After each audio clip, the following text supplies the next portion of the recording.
शान्ताकारं भुजगशयनं पद्मनाभं सुरेशं विश्वाधारं गगनसदृशं मेघवर्णं शुभांगं लक्ष्मीकान्तं कमलनयनं योगिभिर्ध्यानगम्यं वन्दे विष्णुभवहरं सर्वलोकैकनाथं। बोलो श्री कृष्णचंद्र भगवान की जय।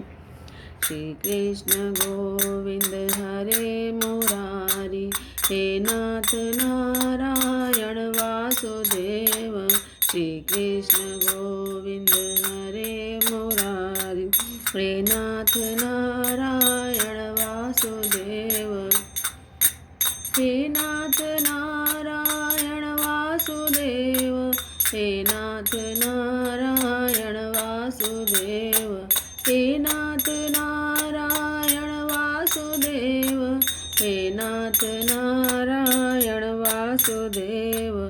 श्री कृष्ण गोविंद हरे मुरारी, हे नाथ नारायण वासुदेव। श्री कृष्ण गोविंद हरे मुरारी, हे नाथ नारायण वासुदेव। बोलो राधे राधे कृष्णा, बोलो राधे राधे कृष्णा, बोलो राधे राधे कृष्णा, बोलो राधे राधे कृष्णा, बोलो राधे राधे कृष्णा, बोलो राधे राधे कृष्णा, बोलो राधे राधे कृष्णा, बोलो राधे राधे कृष्णा, बोलो राधे राधे कृष्णा, बोलो राधे राधे कृष्णा, बोलो राधे राधे कृष्णा, बोलो राधे राधे कृष्णा। बोलो श्री कृष्णचंद्र भगवान की जय। श्री परमात्मने नमः। श्रीमद् भगवद गीता 14वां अध्याय। श्री भगवान बोले, ज्ञानियों में भी अति उत्तम उस परम ज्ञान को मैं फिर कहूँगा जिसको जानकर सब मुनिजन इस संसार से मुक्त होकर परम सिद्धि को प्राप्त हो गए हैं। इस ज्ञान को आश्रय करके अर्थात धारण करके मेरे स्वरूप को प्राप्त हुए पुरुष जो है सृष्टि के आदि में पुनः उत्पन्न नहीं होते और प्रलय काल में भी व्याकुल नहीं होते। हे अर्जुन, मेरी महत ब्रह्म रूप मूल प्रकृति संपूर्ण भूतों की योनि है अर्थात गर्भाधान का स्थान है और मैं उस योनि में चेतन समुदाय रूप गर्भ को स्थापन करता हूँ। उस जड़ चेतन के संयोग से सब भूतों की उत्पत्ति होती है। हे अर्जुन, नाना प्रकार की सब योनियों में जितनी मूर्तियाँ अर्थात शरीरधारी प्राणी उत्पन्न होते हैं, प्रकृति तो उन सब की धारण करने वाली माता है और मैं बीज को स्थापन करने वाला पिता हूँ। हे अर्जुन, सत्वगुण, रजोगुण और तमोगुण ये प्रकृति से उत्पन्न तीनों गुण अविनाशी जीवात्मा को शरीर में बांधते हैं। हे निष्पाप, इन तीनों गुणों में सत्वगुण तो निर्मल होने के कारण प्रकाश करने वाला और विकार रहित है। वह सुख के संबंध से और ज्ञान के संबंध से अर्थात उसके अभिमान से बांधता है। हे अर्जुन, राग रूप रजोगुण को कामना और आसक्ति से उत्पन्न जान। वह इस जीवात्मा को कर्मों के और उनके फल के संबंध से बांधता है। हे अर्जुन, सब देहाभिमानियों को मोहित करने वाले तमोगुण को तो अज्ञान से उत्पन्न जान। वह इस जीवात्मा को प्रमाद, आलस्य और निद्रा के द्वारा बांधता है। हे अर्जुन, सत्वगुण सुख में लगाता है और रजोगुण कर्म में और तमोगुण तो ज्ञान को ढककर प्रमाद में भी लगाता है। हे अर्जुन, रजोगुण और तमोगुण को दबाकर सत्वगुण और सत्वगुण और तमोगुण को दबाकर रजोगुण और वैसे ही सत्वगुण और रजोगुण को दबाकर तमोगुण बढ़ता है। जिस समय इस देह में तथा अंतःकरण और इंद्रियों में चेतनता और विवेक शक्ति उत्पन्न होती है, उस समय ऐसा जानना चाहिए कि सत्वगुण बढ़ा है। हे अर्जुन, रजोगुण के बढ़ने पर लोभ, प्रवृत्ति, स्वार्थ बुद्धि से कर्मों का सकाम भाव से आरंभ, अशांति और विषय भोगों की लालसा ये सब उत्पन्न होते हैं। हे अर्जुन, तमोगुण के बढ़ने पर अंतःकरण और इंद्रियों में अप्रकाश, कर्तव्य कर्मों में अप्रवृत्ति और प्रमाद अर्थात व्यर्थ चेष्टा और निद्रादि अंतःकरण की मोहिनी वृत्तियाँ ये सभी उत्पन्न होते हैं। जब यह मनुष्य सत्वगुण की वृद्धि में मृत्यु को प्राप्त होता है, तब तो उत्तम कर्म करने वालों के निर्मल दिव्य स्वर्ग आदि लोकों को प्राप्त होता है। रजोगुण के बढ़ने पर मृत्यु को प्राप्त होकर कर्मों की आसक्ति वाले मनुष्यों में उत्पन्न होता है और तमोगुण के बढ़ने पर मरा हुआ मनुष्य कीट, पशु आदि मूढ़ योनियों में उत्पन्न होता है। श्रेष्ठ कर्म का तो सात्विक अर्थात ज्ञान और वैराग्य आदि निर्मल फल कहा है। राजस कर्म का फल दुख और तामस फल का फल कर्म का फल अज्ञान है। सत्वगुण से ज्ञान उत्पन्न होता है और रजोगुण से निस्संदेह लोभ और तमोगुण से प्रमाद और मोह उत्पन्न होते हैं और अज्ञान भी होता है। सत्वगुण में स्थित पुरुष स्वर्ग आदि उच्च लोकों को जाते हैं। रजोगुण में स्थित राजस पुरुष मध्य में अर्थात मनुष्य लोक में ही रहते हैं और तमोगुण के कार्य रूप निद्रा प्रमाद और आलस्य आदि में स्थित तामस पुरुष अधोगति को अर्थात कीट पशु आदि नीच योनियों को अर्थात नरकों को प्राप्त होते हैं। जिस समय दृष्टा तीनों गुणों के अतिरिक्त अन्य किसी को करता नहीं देखता और तीनों गुणों से अत्यंत परे सच्चिदानंद घन स्वरूप मुझ परमात्मा को तत्व से जानता है, उस समय वह मेरे स्वरूप को प्राप्त होता है। यह पुरुष शरीर की उत्पत्ति के कारण रूप इन तीनों गुणों को उल्लंघन करके जन्म मृत्यु वृद्धावस्था और सब प्रकार के दुखों से मुक्त व परमानंद को प्राप्त होता है। अर्जुन बोले, इन तीनों गुणों से अतीत पुरुष किन किन लक्षणों से युक्त होता है और किस प्रकार के आचरण वाला होता है, और हे प्रभु, मनुष्य किस उपाय से इन तीनों गुणों से अतीत होता है। श्री भगवान बोले, हे अर्जुन, जो पुरुष सत्वगुण के कार्यरूप प्रकाश को और रजोगुण के कार्यरूप प्रवृत्ति को और तमोगुण के कार्यरूप मोह को न तो प्रवृत्त होने पर उनसे द्वेष करता है और न निवृत्त होने पर उनकी आकांक्षा करता है, जो साक्षी के सदृश स्थित व गुणों के द्वारा विचलित नहीं किया जा सकता और गुण ही गुणों में बरतते हैं, ऐसा समझता हुआ जो सच्चिदानंद घन परमात्मा में एक ही भाव से स्थित रहता है एवं उस स्थिति में कभी विचलित नहीं होता, जो निरंतर आत्मभाव में स्थित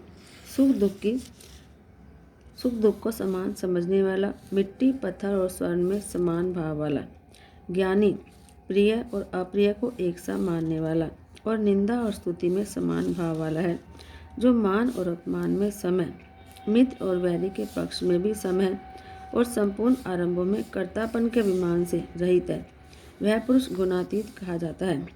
और जो पुरुष अव्यभिचारी भक्ति योग के द्वारा मुझको निरंतर भजता है, वह भी इन तीनों गुणों को भली भांति लांघकर सच्चिदानंद ब्रह्म को प्राप्त होने के लिए योग्य बन जाता है, क्योंकि इस अविनाशी परब्रह्म का और अमृत का नित्य धर्म का और अखंड एक रस आनंद का आश्रय मैं ही हूँ। बोलो श्री कृष्णचंद्र भगवान की जय। श्रीमद् भगवद गीता के 14वें अध्याय का महात्म्य। श्री महादेव जी कहते हैं, पार्वती, अब मैं भव बंधन से छुटकारा पाने के साधन बोध 14वें अध्याय का महात्म्य बतलाता हूँ, तुम ध्यान देकर सुनो। सिंहल द्वीप में विक्रम बेताल नामक एक राजा थे, जो सिंह के समान पराक्रमी और कल्लाओं के भंडार थे। एक दिन वे शिकार खेलने के लिए उत्सुक होकर राजकुमारों से 2 कुत्तियों को साथ लेकर वन में गए। वहां पहुंचने पर उन्होंने तीव्र गति से भागते हुए खरगोश के पीछे अपनी कुतियाँ छोड़ दी। उस समय सब प्राणियों के देखते देखते खरगोश इस प्रकार भागने लगा मानो कहीं उड़ गया हो। दौड़ते दौड़ते बहुत थक जाने के कारण वह एक बहुत बड़े गहरे खड्डे में गिर पड़ा और गिरने पर भी वह कुतिया के हाथ नहीं आया और उस स्थान पर जा पहुंचा जहाँ का वातावरण बहुत ही शांत था। वहाँ हरिण जो है निर्भय होकर सब और वृक्षों की छाया में बैठे रहते थे। बंदर भी अपने आप टूट कर गिरे हुए नारियल के फलों और पके हुए आमों से पूर्ण तृप्त रहते थे। वहाँ सिंह हाथी के बच्चों के साथ खेलते और सांप निडर होकर मोर की पांखों में घुस जाते थे। उस स्थान पर एक आश्रम के भीतर वत्स नामक मुनि रहते थे, जो जितेंद्रिय और शांत भाव से निरंतर गीता के 14वें अध्याय का पाठ किया करते थे। आश्रम के पास ही वत्स मुनि के किसी शिष्य ने अपना पैर धोया था। यह 14वें अध्याय का पाठ करने वाले थे। उसके जल से वहाँ की मिट्टी गीली हो गई थी। खरगोश का जीवन कुछ शेष था। वह हाफता हुआ आकर उसी कीचड़ में गिर पड़ा। उसके स्पर्श मात्र से खरगोश दिव्य विमान पर बैठकर स्वर्गलोक को चला गया। फिर कुतिया भी उसका पीछा करती हुई आई और वहाँ उसके शरीर में भी कुछ कीचड़ के छींटे पड़ गए। फिर भूख प्यास की पीड़ा से रहित तो कुतिया का रूप त्याग कर उसने दिव्यांगना का रमणीय रूप धारण कर लिया और गंधर्वों से सुशोभित दिव्य विमान पर आरूढ़ होकर वह भी स्वर्गलोक को चली गई। यह देख मुनि के मेधावी शिष्य शवकंधर हंसने लगे। उन दोनों के पूर्व जन्म के बैर का कारण सोचकर उन्हें बड़ा विस्मय हुआ उस समय राजा के नेत्र भी आश्चर्य से चकित हो उठे। उन्होंने बड़ी भक्ति के साथ प्रणाम करके पूछा, विप्रवर, नीच वन में पड़े हुए दोनों प्राणी कुतिया और खरगोश ज्ञानहीन होते हुए भी जो स्वर्ग में चले गए, उसका मुझे कारण बताओ, इसकी कथा सुनाओ। शिष्य ने कहा, भूपाल, इस वन में वत्स नामक ब्राह्मण रहते हैं। वे बड़े जितेंद्रिय महात्मा हैं। गीता के 14वें अध्याय का नित्य जप किया करते हैं। मैं उन्हीं का शिष्य हूँ और मैंने भी ब्रह्म विद्या में विशेषज्ञता प्राप्त की है। गुरुजी की तरह मैं भी 14वें अध्याय का प्रतिदिन जप करता हूँ। मेरे पैर धोने के जल में लौटने के कारण यह खरगोश कुतिया के साथ ही स्वर्गलोक को प्राप्त हुआ। अब मैं अपने हंसने का कारण बताता हूँ। महाराष्ट्र में प्रत्युदक नामक महान नगर है। वहाँ केशव नाम का एक ब्राह्मण रहता था जो कपटी मनुष्यों में अग्रगण्य था। उसकी स्त्री का नाम विलोबना था। वह स्वच्छंद विहार करने वाली थी। उससे क्रोध में आकर जन्म भर के वैर को याद करके ब्राह्मण ने अपनी स्त्री का वध कर दिया और उसी पाप से उसको खरगोश की योनि में जन्म लेना पड़ा और ब्राह्मणी भी अपने पाप कर्म के कारण कुतिया बनी।